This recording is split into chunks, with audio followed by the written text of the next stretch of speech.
Assalamualaikum warahmatullahi wabarakatuh. Yang saya hormati Ibu Sri Ulfanita, SPD MPD, selaku dosen pengampu mata kuliah semantik, serta teman-teman yang saya banggakan. Perkenalkan, nama saya Febria Lewanti dengan NPM 2024 10 20 30 dari Program Studi Pendidikan Bahasa Indonesia, semester 4 kelas B. Puji syukur kita panjatkan kehadiran Allah Subhanahu wa Ta'ala karena atas rahmat dan kehadirannya kita dapat berkumpul pada kesempatan hari ini dalam keadaan sehat. Langsung saja masuk ke latar belakang. Bahasa merupakan alat komunikasi yang sangat penting dalam kehidupan manusia. Sering berkembangnya teknologi informasi, penggunaan bahasa tidak lagi terbatas pada komunikasi tatap muka, tetapi juga melalui media sosial di berbagai platform seperti Instagram, Facebook, TikTok, dan Twitter. Masyarakat bebas mengungkapkan pendapat, namun kebebasan tersebut seiring disalahgunakan dalam bentuk bullying verbal. Bullying verbal merupakan tindakan menyerang, menghina, mengejek, mempermalukan, atau tidak merendahkan orang lain melalui kata-kata. Dalam kajian semantik, suatu ujaran tidak hanya dipahami berdasarkan makna kamusnya, tetapi juga berdasarkan konteks, hubungan antara kata serta ujaran penutur. Oleh karena itu, analisis semantik sangat penting untuk mengetahui bagaimana makna sebuah ujaran dapat berubah sesuai konteks penggunanya. Kajian ini bertujuan menganalisis makna leksikal, gramatikal, kontekstual, referensial, dan pragmatik.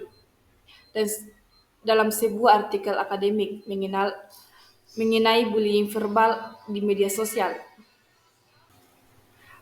Adapun rumus masalahnya yang pertama, bagaimana makna leksikal dalam teks.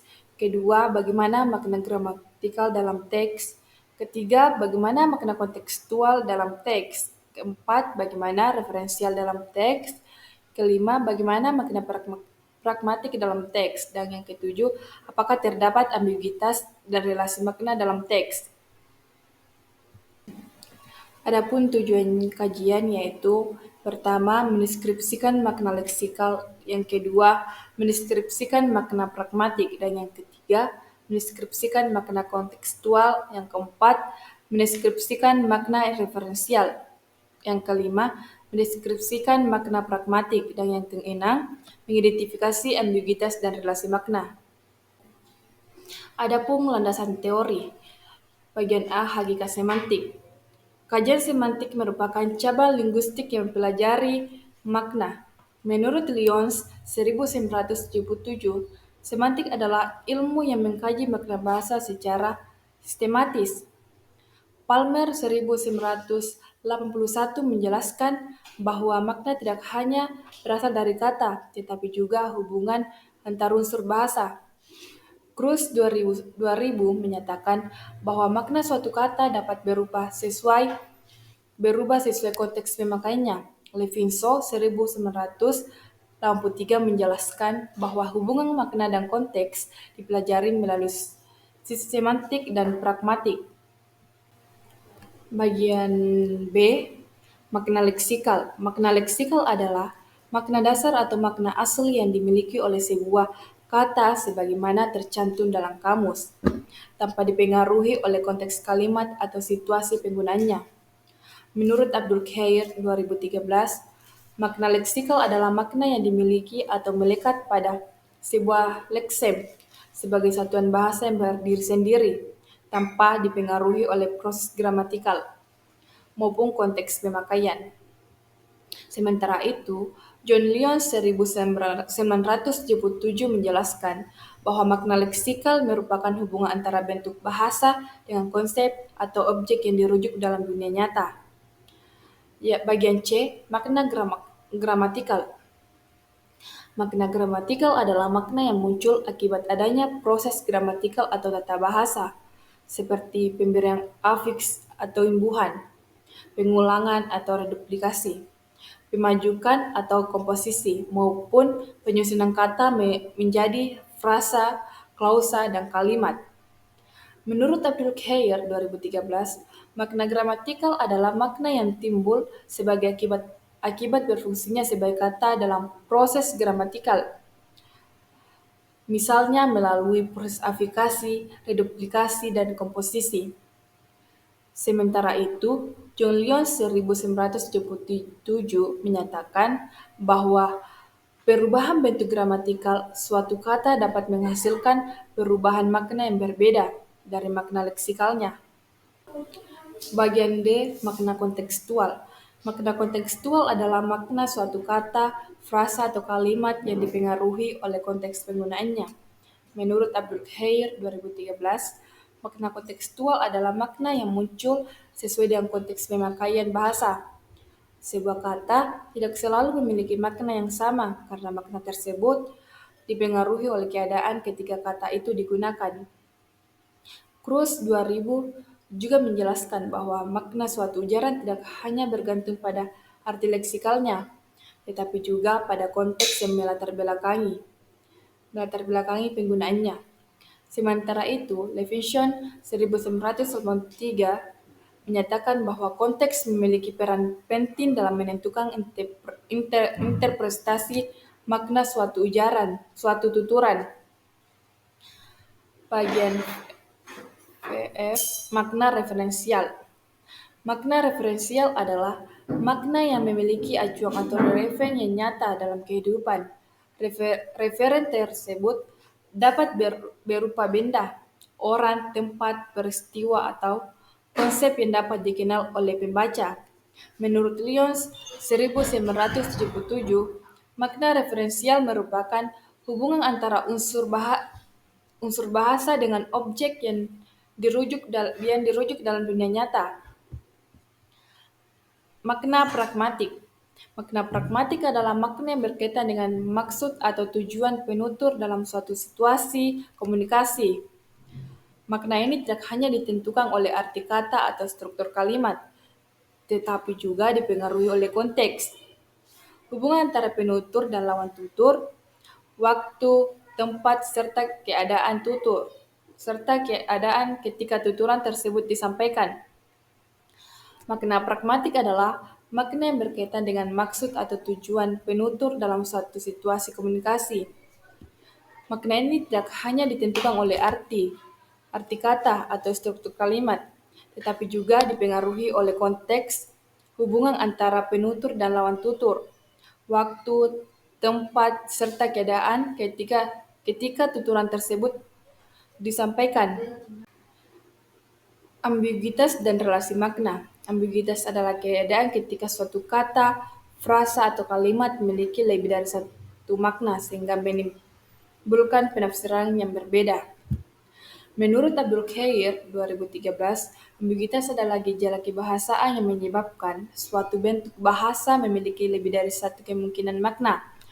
Cruz 2000 menjelaskan bahwa ambiguitas muncul karena adanya lebih dari satu interpretasi terhadap satu unsur bahasa, baik pada tingkat kata, frasa, maupun kalimat. Sementara itu, Lyons 1977 menyatakan bahwa ambiguitas merupakan salah satu fenomena semantik yang menunjukkan bahwa makna bahasa tidak selalu bersifat tunggal. Baik, lanjut ke analisis data.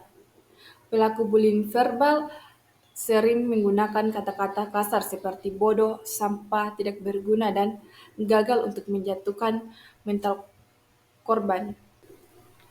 Analisis makna leksikal. Kata bodoh berarti tidak memiliki kecerdasan. Kata sampah berarti benda yang dibuang. Kata gagal berarti tidak berhasil. Semua kata tersebut memiliki makna leksikal yang jelas. Analisis makna gramatikal. Kata menjatuhkan berasal dari kata dasar jatuh yang memperoleh imbuhan men dan kan, sehingga berarti menyebabkan seseorang mengalami penurunan. Kata penggunaan berasal dari kata guna yang memperoleh imbuhan pen dan an. Ambiguitas atau relasi makna tidak ditemukan ambiguitas signifikan, namun mager memiliki relasi sinonim dengan ungkapan lain seperti malas gerak dan leye-leye. Analisis makna kontekstual dan referensial. Analisis makna kontekstual dalam konteks bullying, kata sampah bukan berarti limbah, tetapi menyatakan bahwa seseorang dianggap tidak berguna. Kata bodoh tidak sekedar menunjukkan rendahnya intelektual, melainkan digunakan untuk mempermalukan korban. Analisis makna referensial. Kata korban mengacu kepada individu yang menerima tindakan bullying. Kata pelaku mengacu kepada orang yang melakukan penghinaan. Analisis makna pragmatik. Kalimat kamu memang tidak berguna. Tujuan penutur bukan memberi informasi, melainkan menyakiti perasaan lawan tutur. Fungsi pragmatik berupa penghinaan dan intimidasi. Ambiguitas dan makna. Contoh dia hebat. Kalimat tersebut dapat bermakna pujian atau sindiran tergantung konteks. Relasi makna sinonim menghina atau merendahkan, mengejek atau mencemah. Antonim baik, buruk, pintar, bodoh. Hiponim bullying terdiri atas bullying verbal, bullying fisik, bullying sosial. Lanjut kita masuk ke pembahasan. Komunitas penggunaan media sosial Indonesia, pergeseran ini umumnya terjadi melalui dua mekanisme.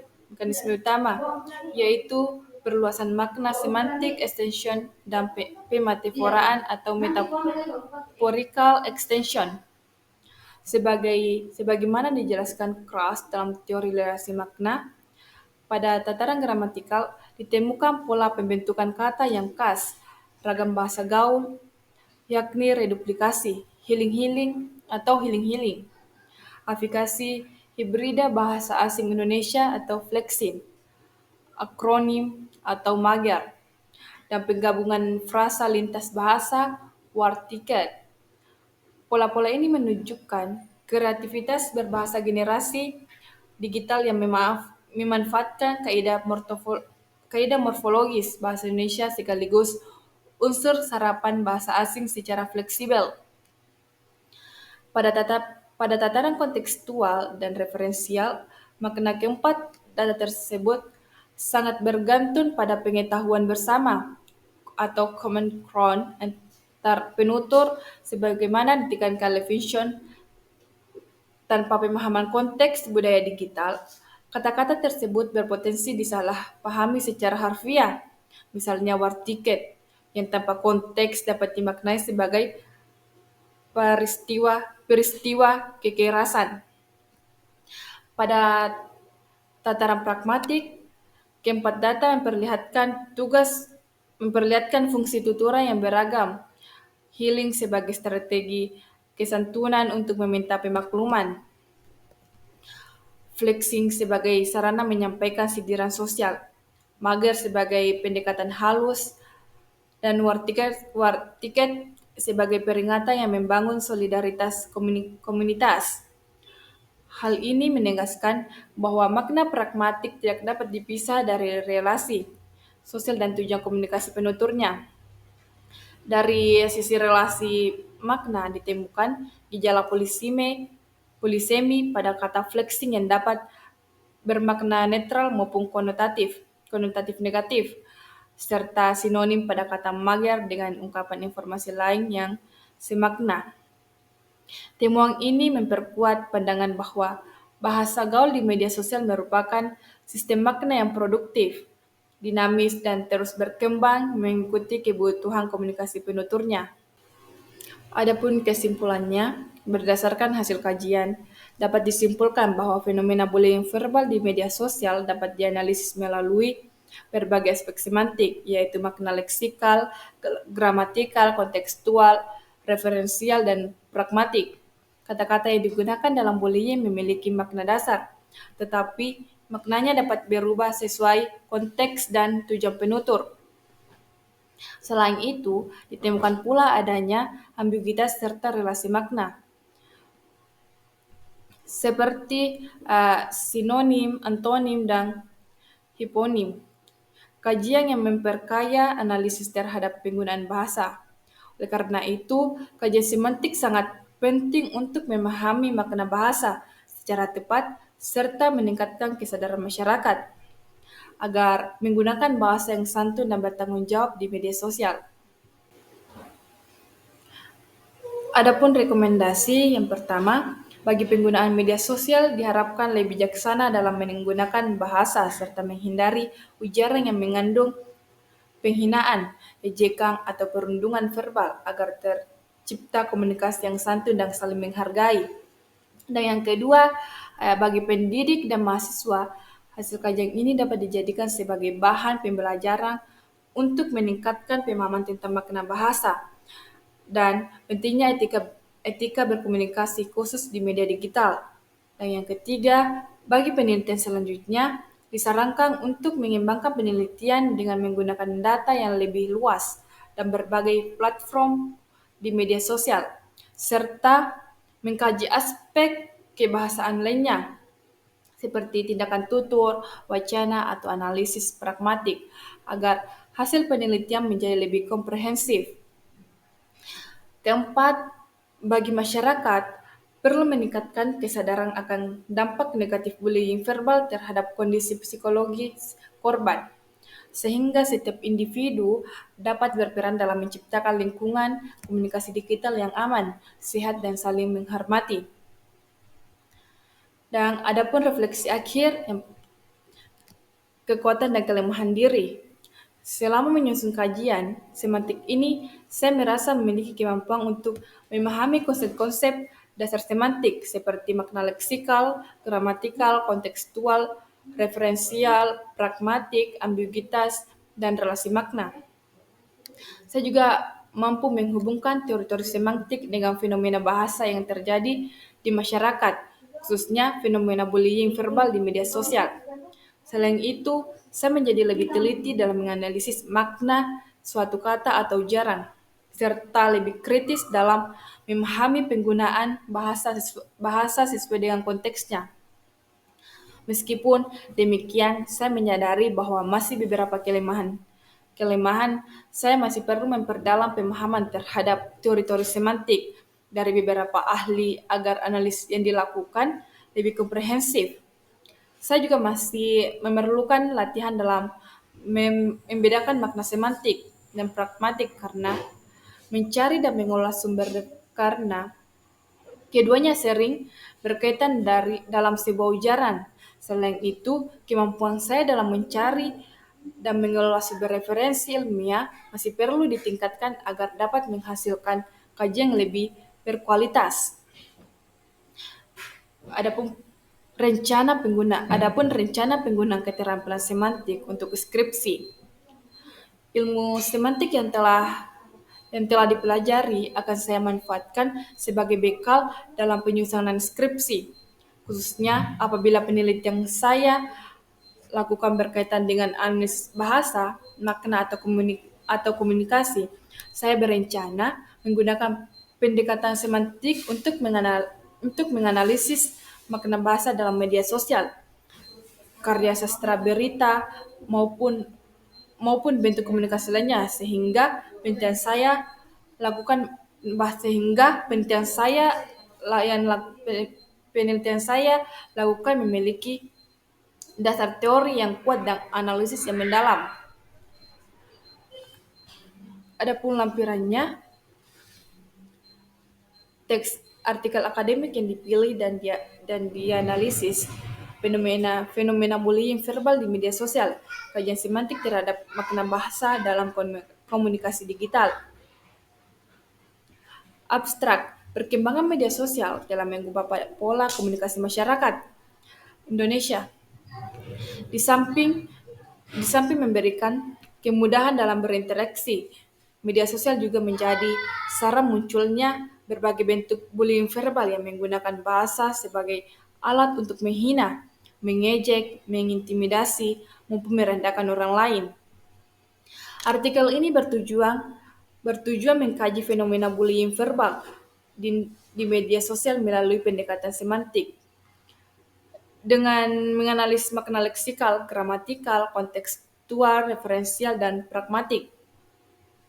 Data berupa data berupa komentar dan ujaran yang sering ditemukan pada berbagai platform media sosial dianalisis menggunakan pergeseran makna sosial konteks penggunanya sehingga dapat menimbulkan dampak psikologis bagi korban. Selain itu, ditemukan pula gejala, ambiguitas, dan berbagai relasi makna seperti sinonim, antonim, serta hiponim dalam penggunaan bahasa pada media sosial. Adapun pendahuluan, media sosial telah menjadi bagian penting dalam kehidupan masyarakat modern. Platform seperti Instagram, Facebook, TikTok, dan memungkinkan setiap orang untuk menyampaikan pendapat secara bebas. Namun, kebebasan tersebut sering disalahgunakan melalui penggunaan bahasa yang mengandung penghinaan, ejekan, maupun ujaran kebencian yang dikenal sebagai bullying verbal. Bullying verbal merupakan bentuk perundungan yang dilakukan melalui kata-kata atau ujaran yang bertujuan menyakiti perasaan, merendahkan harga diri, atau mempermalukan seseorang. Fenomena ini semakin mudah ditemukan pada kolom komentar pada pada kolom komentar media sosial dan dapat memberikan dampak negatif terhadap kondisi psikologis korban. Dalam kajian semantik, fenomena tersebut menarik untuk diteliti karena makna suatu kata tidak hanya ditemukan oleh arti kamus, tetapi juga dipengaruhi oleh konteks penggunaan, hubungan antara referen, struktur bahasa, dan maksud penutur. Adapun data dan pembahasan ringkas, beberapa contoh ujaran yang ditemukan di media sosial antara lain, kamu memang bodoh, dasar sampah masyarakat, tidak berguna, lebih baik diam saja, orang seperti kamu hanya beban. Secara leksikal, kita bodoh, sampah, dan beban memiliki makna yang terdapat dalam kamus, akan tetapi dalam konteks media sosial, kata-kata tersebut digunakan sebagai bentuk penghinaan sehingga mengalami perubahan makna secara kontekstual. Dari sisi pragmatik, tujuan penutur bukan memberikan informasi, melainkan menyakiti, merendahkan, dan mempermalukan lawan tutur. Selain itu, ditemukan pula relasi makna berupa sinonim, seperti menghina dan merendahkan, antonim seperti pintar dan bodoh, serta hiponim pada istilah bullying verbal, bullying fisik, dan bullying siber. Penutup, fenomena bullying di media sosial menunjukkan bahwa makna bahasa tidak dapat dipahami hanya berdasarkan arti leksikalnya. Analisis semantik membuktikan bahwa konteks, struktur bahasa, referensi, dan tujuan komunikasi sangat memengaruhi makna suatu ujaran. Oleh karena itu, penggunaan bahasa yang santun dan bertanggung jawab sangat diperlukan untuk menciptakan komunikasi digital yang sehat serta mengurangi praktik bullying verbal di media sosial.